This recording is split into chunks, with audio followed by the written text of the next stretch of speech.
city into 5 zones and fine drivers to move between each area. So they sell this to you as, oh, we're creating all these livable cities, living locally for your convenience. But meanwhile, you're going to be fined to travel outside of that. And they started this conditioning with toll roads, with paying to drive on freeways, privatizing the roads. They got you used to the idea of paying to leave your home. And they're doing it now in New South Wales, in the state of New South Wales. They're talking about paying per kilometre. They've discussed this in the state of Victoria here as well. Paying per every kilometre that you travel. This is it's a prison that's being set up. I really want the team to pull up some highlights out of the interview that I did with Aman Jabi. This has been shared on technocracynews.com. Silicon Valley whistleblower, smart cities worldwide are being converted into open concentration camps. Dr. McCullough has also shared the article as well, saying that an invisible prison has been built just for you. Let's play that clip of Aman Jabi and hear what he has to say. Did you just say mapping digital IDs to trees? Yeah, every tree and plant, all of nature is going to be mapped digitally. And eventually we'll be getting pushed into the metaverse. These are called smart lights and smart poles, which are an integral part of the smart city infrastructure.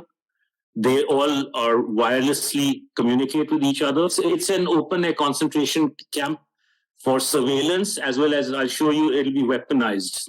And then they will also host all sorts of sensors in the name of climate change and global warming.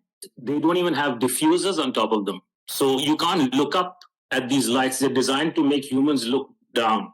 There's something called a puke ray. It's an LED incapacitator where you have this, think of it, this is an LED gun which is able to emit different frequencies of light at a very high rate of change. So when you do this at a very high frequency with different lighting, and if there's a human being that's in the vicinity and looking at these lights or near these lights, you can get intracranial damage, you can hurt your spine, you can get sick.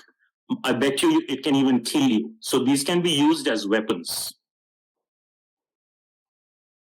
I encourage everyone to go and watch that interview. It's gone absolutely viral. It's had, I would say, close to 1 million views across platforms, if not more by now.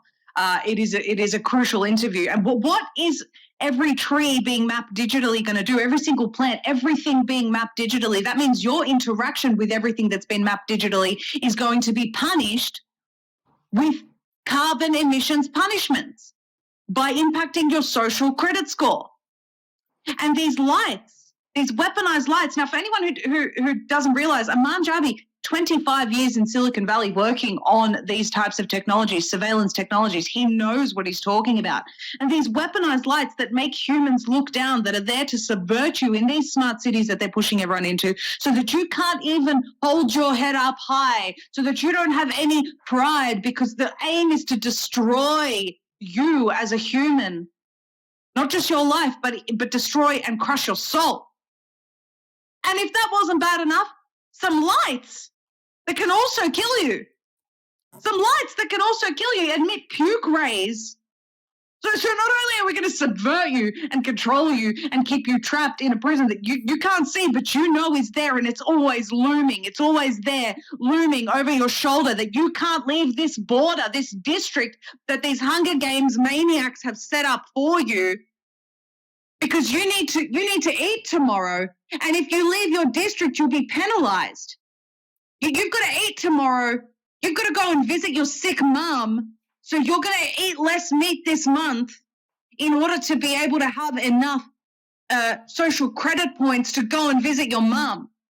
And they're talking about, in the Oxfordshire City Council, they're actually talking about how people will need to apply for these permits to be able to leave their areas. And not everyone will be granted a permit. So not only do you need to pay to leave your area, but you also may not be granted the permit to do so. In Australia, they've started painting red big chunks of the road in red in rural areas, where I think they're going to lock people out or lock them into these areas when a crisis hits. And they've actually got cameras and surveillance set up at those very points that are going to limit people moving around. This is not a joke. These people really mean business when they say, or when I'm saying what they're really saying, which is that they want to lock you up in a digital prison.